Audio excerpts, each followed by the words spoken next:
Man, where to start? What's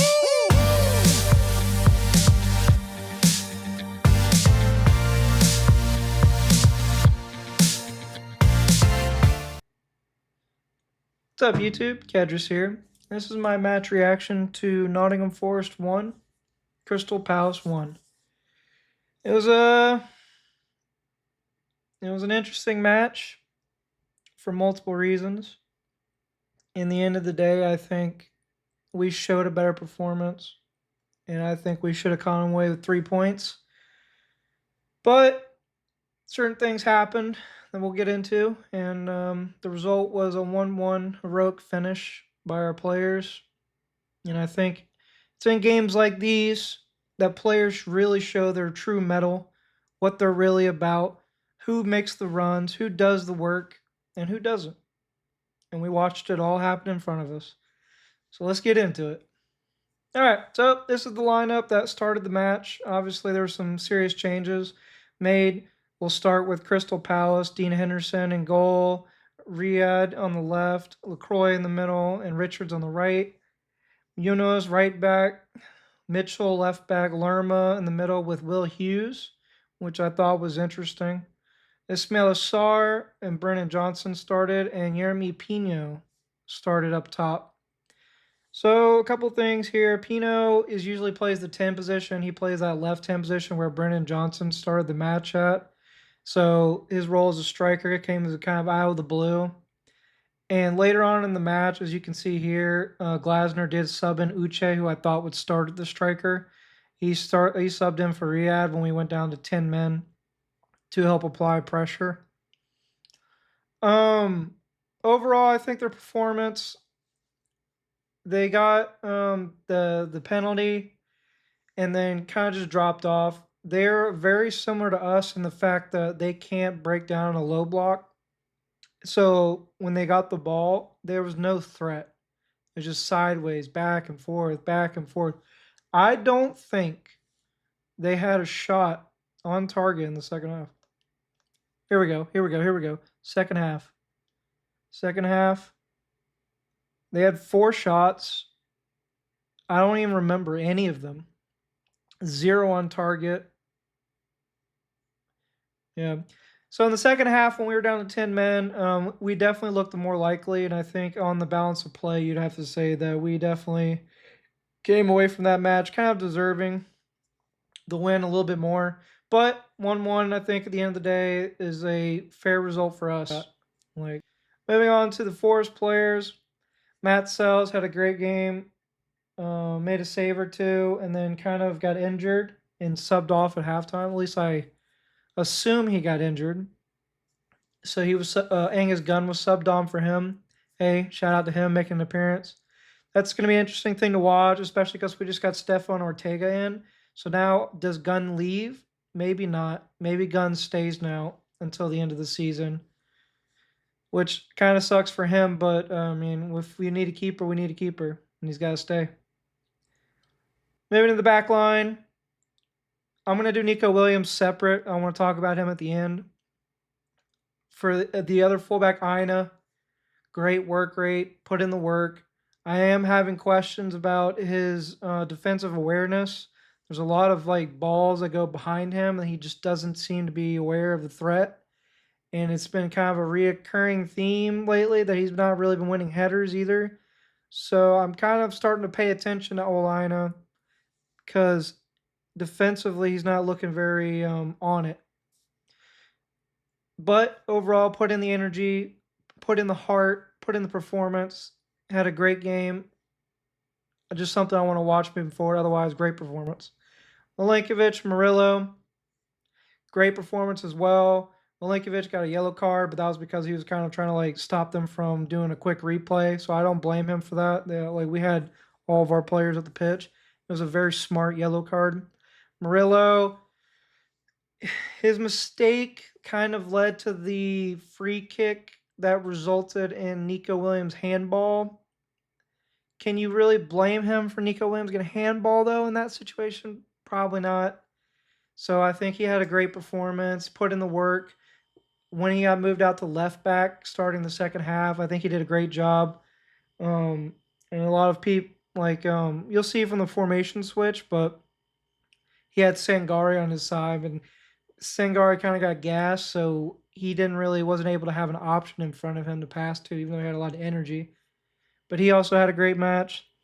Elliot Anderson absolutely bossed that midfield. I mean, he was on it, like world class. Elliot Anderson was what we were seeing. He was dribbling, he was playing for fun, treating the players like fools. Like if we hadn't had the player go off, I think we would have comfortably won this match with ease, maybe 2 or 3 nil. Like that's how dominant our midfield was at the start of this match. Moving on to Sangare, excellent performance, put in the work, put in the runs. He's not a fast player, and he was he was hauling his ass up and down the pitch, especially in the second half.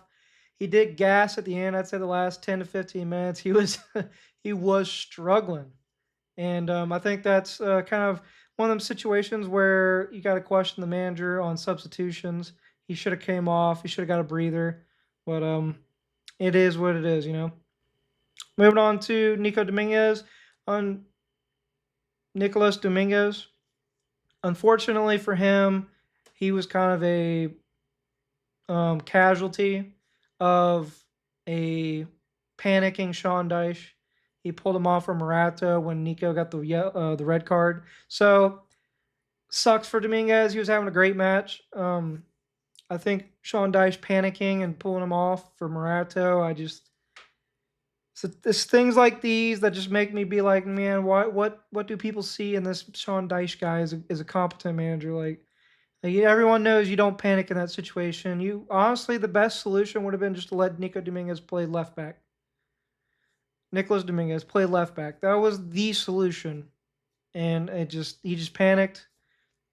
I mean, it worked out in the end, I guess, but I mean that was just total lapse in quality from Sean Dyche.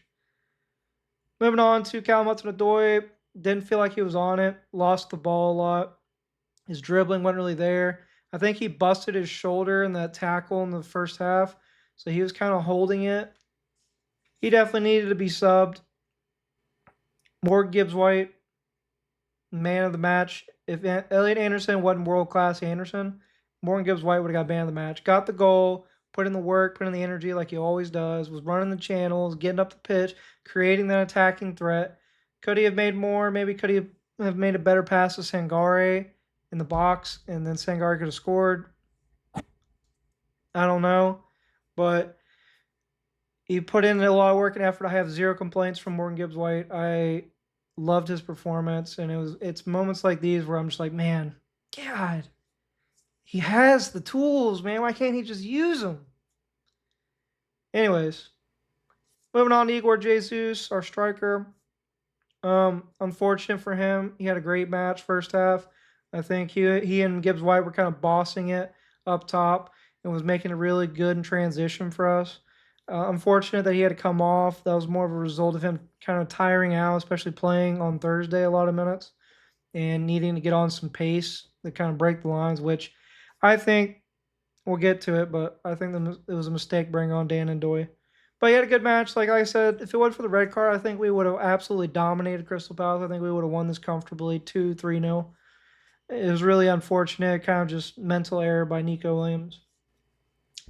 Talking about substitutions, Morato, panic sub. I mean, every time he's on the pitch, I just feel like he has a bozo moment in him. And he kind of almost had one. He let the ball bounce when it went over his head. He's really got to stop doing that, man. You got to stop letting the ball just bounce past you. Like, it just stresses me out every single time. Gunn, great performance. Got the ball, made the saves he was supposed to make. They didn't really have a shot on target, so a lot of that, what he was doing was just claiming the ball when they put in crosses and stuff. He looked really like commanding of the box, and I have no problems with Angus Gunn. I think he could start for us if Sells is injured. Ryan Yates, great performance. Came on, put in the work. Some of his passes were a little errant. But I think overall, with the situation that we were in, him being defensively astute, keeping himself scanning constantly for the threat, I think he really showed his quality in this match. And I 6.7 maybe is a little low because he did put in a really good performance. Dan and Doy, I said this earlier. I think it was a mistake to put Dan and Doy on. And we didn't. When he came on, it didn't really feel like we were trying to attack anymore. It just kind of felt like we were defending because what Dan and Doy would do is stay out on the wings instead of like staying in the middle and waiting for like a through ball from Gibbs White. He went to the wings, and then sometimes when we'd get the ball in the middle, like when Anderson won the ball and then was starting to get up the pitch, he was just walking while staring at Anderson. Like he was making no effort to run up the pitch. And be completely honest with you, he kind of fucking pissed me off. Like you got all these guys around you, fucking running their dicks off, trying to get up the pitch, trying to make something happen, and you're sitting here fucking walking. Absolute fucking joke. I was already kind of on the fence with him, with his quality. Now I just want him to get the fuck out. Like an absolute fucking disgrace to be fucking walking while everyone else is fucking running. Coming to the last player we have waited to talk about, Nico Williams. Listen, Nico, this is for you, buddy. This is just for you. I love you, man. You've had a great season. You've been our best player, our most consistent player the entire season. You have been excellent. You have been good. Your head is going to drop from this. You're going to feel terrible. You're going to be out for the Leeds match. Luckily, I think this is only going to be a one-match ban. But listen, Nico, we need you. And yeah, you made a bozo head error mistake. You know, it happens sometimes, man. I love you, bro. Pick your head up. Do better. Come back and smash these fools. Put your cleats on the line. Show everyone you're the best at what you do. Because you are. You deserve it. This was your fault. There's no mistake about it. You have to own it. But come back stronger, man. We believe in you. We still love you. But anyways, Nico Williams got sent off at the end of the half, and Morato came on. Sean Dyche making a panic substitution for Dominguez, when really all he had to do was say, okay, guys, let's just get to halftime. Dominguez, you play left back. Anderson, Gibbs White, just play back. Like, do this right there. Like, that's all you had to do, bro. That's literally all you had to do. We've done this before. Like, this is all you had to do to go into halftime. And it's just a constant thing with him where he just makes these dumb, like, I just don't understand how anyone thinks this guy is fucking good. Like, that's such a panic sub. But anyways, moving on to the second half. You know, we had Jesus, we had Gibbs White. We were playing kind of like, Sangari was kind of like covering the wing over here. Morato was playing a little more tucked in. Murillo was the left back. So you had Milinkovic, Morato, Aina covering space. Hudson-Odoi came off for Yates. So Yates was over here helping Aina out. And you had these guys kind of wide and covering the inside over here. And you got Anderson kind of patrolling with Gibbs White in front of him. And then what happened was Sells got substituted as well for a gun. What happened was when Jesus came off for Ndoye, instead of Ndoye staying up top and creating that threat down the middle from a through pass from like Anderson or Gibbs White or somebody, he would be on the wings, like over here. And what you do and what you create by doing that is it's a harder ball to play. So instead of just they get the ball, turn, and then play it forward. Now they have to like curve it into the path. They gotta like push it over the top. And I just don't think that was the right answer to the problem. I think Ndoye needed to stay central. And when we win the ball back, kind of create that situation where we can play a through ball, because they dropped the center back. They dropped Riyadh for what's his name? The guy I said would start, but didn't. Where's he at? Uche, where you at, bro? Where you at, bro? We already have you here? No? Where's he at? Uche, there he is. So they had Uche come on, and then they were playing this. They were playing a kind of a traditional system, like kind of like this. Johnson would hug the touchline. Uche would play kind of in this area here. Pino would be playing like here. And then you just had Mitchell, Lerma, Hughes, Munoz was making runs out here. Richards would play here, and LaCroix would stay like kind of in the center. So if we got the ball, just imagine this on our side of the pitch. Well, actually, I'll just move over here. So Munoz, Sar, Richards, Hughes, Uche, Lerma, Pino, Johnson, Mitchell, LaCroix. So when you had Zindoy out here or out here, but look at all this open space right here. Like you had Richards playing like right here. You had all this open space that if we won the ball back, like say Sangari won the ball or Anderson or Yates, they could just play the ball through. Play the ball through. And if Ndoye was like here, all you'd have to do was turn and go, turn and go. Like there was so much space for us to play this through ball. We just never did it. So the instruction was fucking stupid. And like watching that just pissed me off. To be honest with you, honestly, I don't think Ndoye should have came on. I think it should have been Taiwo. He's confident. He just had that goal against Brentford. He has pace. He has physicality. And I trust him one-on-one, to create something. Like he just showed us against Brentford that he could do something. So I think that was a mistake. One of the many. What's my conclusion for the match? Unfortunate. That would be the word I'd use to describe it. As an unfortunate result due to unfortunate circumstances with the manager who made unfortunate decisions. And the players played their fucking ass off. They played for this badge. So anytime you want to open your mouth, you want to say these guys are crap or shit, like I do sometimes, like just remember, man, these players play for the badge. Except Ndoye. That fucker can go.